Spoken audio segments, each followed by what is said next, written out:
ಓಂ ಶ್ರೀ ಗುರು ಬಸವಲಿಂಗಾಯ ನಮಃ. ಎನ್ನ ಆರಾಧ್ಯ ದೈವ ಸ್ವಾಮಿ ವಿವೇಕಾನಂದರನ್ನ ಮನದಾಳದಲ್ಲಿ ಸ್ಮರಿಸಿಕೊಳ್ಳುತ್ತಾ ಅತ್ಯಂತ ಸುಂದರವಾದಂಥ ಈ ಶುಭ ಮುಂಜಾವಿನಲ್ಲಿ ಒಂದು ಒಳ್ಳೆಯ ಸುಸಮಯ ನನಗಾಗಿ ಒಗೆದು ಬಂದಿದ್ದು ನಮ್ಮ ಸೌಭಾಗ್ಯವೇ ಸರಿ ಎಂದು ಭಾವಿಸುತ್ತ ಮಾತೆ ಶಾರದೆಯನ್ನ ನಮಸ್ಕರಿಸುತ್ತ ವೇದಿಕೆ ಮೇಲೆ ಉಪಸ್ಥಿತರಿರುವಂತಹ ನನ್ನ ಹಿರಿಯ ಅಣ್ಣ ಸಂಗೊಂಡಣ್ಣ ಅಂದ್ರೆ ನನ್ನ ಹಿರಿಯ ಅಣ್ಣ, ನಮ್ಮ ಬಾಲ್ಯದ ನೆನಪಿನ ಎಷ್ಟು ವರ್ಣನೆ ಮಾಡಿ ಎಷ್ಟೊಂದು ವಿಚಾರಗಳನ್ನು ಮಾಡಿದ್ರು ಕೂಡ ಕಡಿಮೆ ಅನ್ನುವಂಥದ್ದನ್ನು ಆ ಅಣ್ಣನ ಮುಂದೆ ನಿಂತ್ಕೊಂಡು ಮಾತಾಡೋದನ್ನು ಕೂಡ ನನ್ನ ಒಂದು ಸೌಭಾಗ್ಯವೇ ಅನ್ನುವಂಥದ್ದನ್ನು ನಾನು ಈ ಸಂದರ್ಭದೊಳಗೆ ಭಾವಿಸುತ್ತ ವೇದಿಕೆಯ ಮೇಲೆ ಉಪಸ್ಥಿತರಿರುವಂತಹ ಯಾವತ್ತೂ ನನ್ನ ತಳೆವಾಡ ಪ್ರೌಢಶಾಲೆಯ ಎಲ್ಲ ಸಹ ಶಿಕ್ಷಕ ಸನ್ಮಿತ್ರರನ್ನು ಹಾಗೂ ನನ್ನ ಮನದಾಳದ ಮಂದಾರ ಕುಸುಮಗಳಾಗಿರುವಂತಹ ತಮ್ಮೆಲ್ಲರಿಗೂ ಕೂಡ ನನ್ನ ಅನಂತ ಕೋಟಿ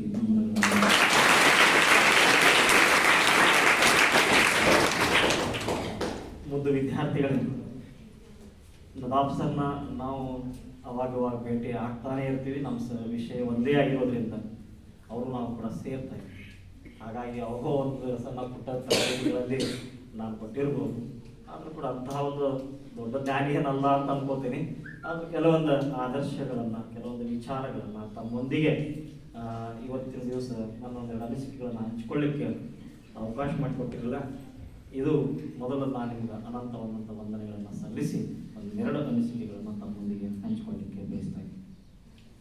ಆತ್ಮೀಯ ಮುದ್ದು ವಿದ್ಯಾರ್ಥಿನಿಯರೇ, ನಾವೆಲ್ಲ ಇವತ್ತು ಸೇರಿರುವಂತಹ ಒಂದು ಸುಂದರವಾದಂಥ ಗಳಿಗೆ ಎಂಥದೈತಪ್ಪ ಅಂತಂದ್ರೆ, ರಾಮಕೃಷ್ಣ ಪರಮಹಂಸರನ್ನ, ಸ್ವಾಮಿ ವಿವೇಕಾನಂದರನ್ನ, ಅವರೆಲ್ಲರಿಗೂ ಕೂಡ ಒಂದು ಸನ್ಮಾರ್ಗವನ್ನ ತೋರಿ ಈ ಭಾರತ ಖಂಡದಲ್ಲೂ ಒಂದು ಒಳ್ಳೆಯ ಹೆಸರನ್ನ ಮಾಡಲಿಕ್ಕೆ, ಭಾರತ ಖಂಡಕ್ಕೆ ಒಂದು ಒಳ್ಳೆಯ ಸಂದೇಶಗಳನ್ನು ಕೊಡಲಿಕ್ಕೆ, ರಾಮಕೃಷ್ಣ ಪರಮಹಂಸರ ಶಿಷ್ಯರಾಗಿ ಇರುವಂತಹ ಇಡೀ ಜಗತ್ತಿನಲ್ಲೇ ಭಾರತ ದೇಶವನ್ನ ಎತ್ತಿ ತೋರಿಸಿದಂತಹ ಮಹಾನ್ ವ್ಯಕ್ತಿ ಸ್ವಾಮಿ ವಿವೇಕಾನಂದ.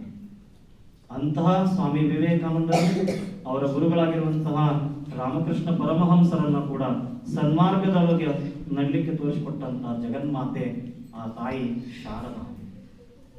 ಆ ಶಾರದಾಂಬೆಯು ಕೂಡ ನಮ್ಮೆಲ್ಲರೂ ಅಂತ ಒಂದು ಶಕ್ತಿಯನ್ನ ನೀಡಿ ನಮ್ಮ ಬದುಕು ಕೂಡ ಒಂದು ಸಾರ್ಥಕ ಜೀವನ ಆಗಲಿ ಅನ್ನುವಂಥ ಹಾರೈಕೆಗಳನ್ನ, ಆಶಾಭಾವನೆಯನ್ನ ಇವತ್ತಿನ ದಿವಸ ನಾವು ಪ್ರತಿ ವರ್ಷ ಶಾಲೆಗಳಲ್ಲಿ ಒಂದು ಸರಸ್ವತಿ ಪೂಜೆಯನ್ನ ಮಾಡುವುದು. ಸೊ ಅಂತಹ ಒಂದು ಸರಸ್ವತಿ ಮಾತೆ ನಮ್ಮೆಲ್ಲರಿಗೂ ಕೂಡ ಒಂದು ಕರುಣೆಯನ್ನ, ಅಣ್ಣ ಹೇಳ್ದ ಪ್ರಾರ್ಥನಾ ಗೀತೆಯೊಳಗ ಅವನ ಸಾಹಿತ್ಯನೇ ಒಂದು ಅದ್ಭುತವಾದಂತಹ ಸಾಹಿತ್ಯ. ಯಾಕಂದ್ರೆ ನಾವು ಸುಮಾರು 7 ವರ್ಷಗಳ ತನಕ ಅವ್ರ ಜೊತೆಗೆ ಇರುವಂಥ ಒಂದು ಸೌಭಾಗ್ಯ ನಾವು ಪಡ್ಕೊಂಡಿದ್ವಿ.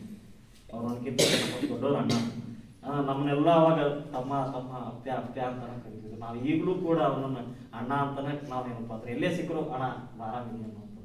ಅವ್ರನ್ನ ಯಾವತ್ತೂ ನಾನು ಶಿಕ್ಷಕರು ಅನ್ನುವಂಥದ್ದನ್ನ, ನನಗೆ ಗುರುಗಳು ಬರಿ ಅಂತ ಅನ್ನುವಂಥದ್ದು ನಾವು ಎಂದೂ ಬಳಸಿದ್ದೆ. ಯಾಕಂದ್ರೆ ನಮ್ಮ ಅನುನ್ಯತೆ ಅಂತಹ ಒಂದು ಅನುನ್ಯತೆ. ಇದು ಯಾಕೆ ಬರ್ತೈತೆ ಅಂದ್ರೆ ಅದೊಂದು ಸಂಸ್ಕೃತಿ, ಅದೊಂದು ಕಲ್ಚರ್.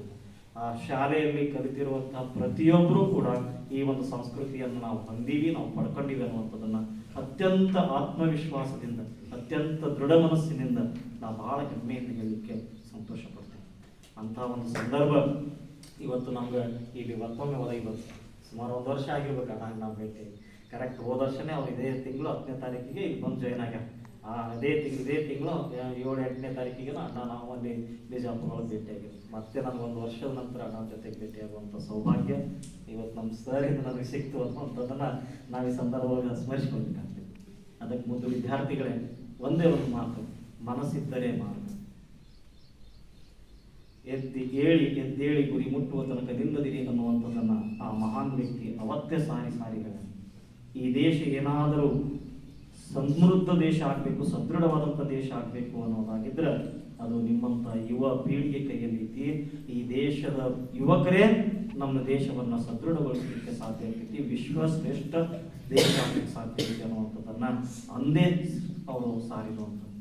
ಅದಕ್ಕೆ ಯುವಕರ ಮೇಲೆ ಅತ್ಯಂತ ಒಂದು ಪ್ರೀತಿಯನ್ನ, ಕರುಣೆಯನ್ನ, ಕಾಳಜಿಯನ್ನ ಒಂದು ಹೊಂದಿರುವಂತಹ ಮಹಾನ್ ವ್ಯಕ್ತಿ ಆಗಿದ್ರೆ ಅದು ಸ್ವಾಮಿ ವಿವೇಕಾನಂದರಾಗಿದ್ದರು. ಅದಕ್ಕೆ ನಾವು ಪ್ರತಿ ವರ್ಷ ಜನವರಿ 12ನೇ ತಾರೀಕು ಯುವ ಜನೋತ್ಸವ ಅಂತ ಮಾಡ್ತೇವೆ, ಅವನ ಹೆಸರ ಮೇಲೆ, ಅವರ ಜನ್ಮ ದಿನಾಚರಣೆ ಮೇಲೆ. ಹಾಗಾಗಿ ನಾವು ಕೂಡ ಅಂಥ ಮಹಾನ್ ವ್ಯಕ್ತಿಗಳ ಆದರ್ಶಗಳನ್ನು ನಮ್ಮ ಜೀವನದೊಳಗೆ ಅಳವಡಿಸ್ಕೊಳ್ಬೇಕು. ಇನ್ನೊಂದು ಮಾತು, where the mind without fear the head is held high ಅನ್ನುವಂಥದ್ದು ಸ್ವಾಮಿ ವಿವೇಕಾನಂದ ಹೇಳ್ತಾರಲ್ಲ.